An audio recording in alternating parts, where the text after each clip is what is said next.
नमस्ते. आज आपण आलो आहोत आरण गाव येथे. संत सावतामाळी यांचं हे गाव. इथे आज आपण भेटणार आहोत कृषीरत्न डॉक्टर म्हणू शकतो आपण त्यांना. हां, शेतकरी.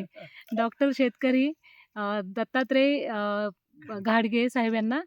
अ, सरांना मी विनंती करते त्यांनी आपल्याला अ, जम्बो केशरबद्दल थोडी माहिती सांगावी. नमस्ते. सावता महाराज सोलापूर. आज 21 एप्रिल 2025ला आपण आपल्या बागेत आहोत आणि हा आमचा जो माढा तालुका आहे, महाराष्ट्रामध्ये 73 तालुके अवर्षण प्रवण क्षेत्रात येतात, ज्याला दुष्काळी तालुके म्हटलं जातं. महाराष्ट्रातले 73 तालुके दुष्काळी तालुके, त्यातला हा तालुका आहे. आणि या ठिकाणी आपण आज ज्या बागेत उभा आहोत ती डिसेंबर 18ची बाग आहे. 2000 झाडं सुरुवातीला लावलेली आहेत आणि त्याच्यानंतर मग हा बागेचा जो आपला झाडाचा अंतर आहे हे 14x6 वरची बाग आहे. आणि त्याच्या पलीकडचा एक प्लॉट आहे 12x3 वरचा आहे, ती 5000 झाडं आहेत.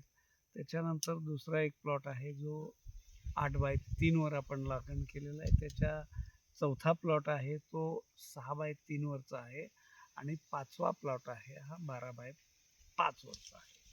अशा पद्धतीनं आपण एकंदरीत 10 ते 11,000 झाडं आंब्याची, त्याच्यामध्ये मग वेगवेगळ्या व्हरायटी आहेत. त्या 16 व्हरायटी आपण या ठिकाणी आपल्या बागेत आहेत, ज्याच्यामध्ये 2 व्हरायटी आपण डेव्हलप केलेत, ज्याची पेटंट मिळालेली आहेत. एका आंब्याचं नाव आपण ते शरद आंबा ठेवलेला आहे, जो नारळाचं शहाळा असतं तो आकार आहे.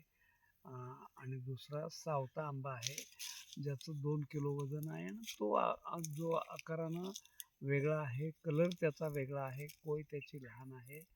आणि ह्या पद्धतीनं 16 व्हरायटी आपल्यामध्ये, ज्याच्यामध्ये जम्बो केशर आपल्या बागेत आहेत. एक 25 भर झाडं जम्बो केशरचे आहेत, ज्याच्यामध्ये त्या आंब्याचं वजन 1 किलो प्लस राहतंय.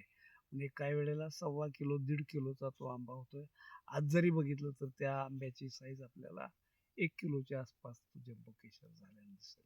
थोडं आपण त्या आंब्याकडं तुमचा कॅमेरा घ्या, जवळ ते थोडं पान आपण दाखवतो की ज्यायोगे शेतकऱ्यांना सुद्धा कळू शकेल की ते आंब्याचं साईज कसा असू शकतो किंवा ते आंबा कसा असू शकतो.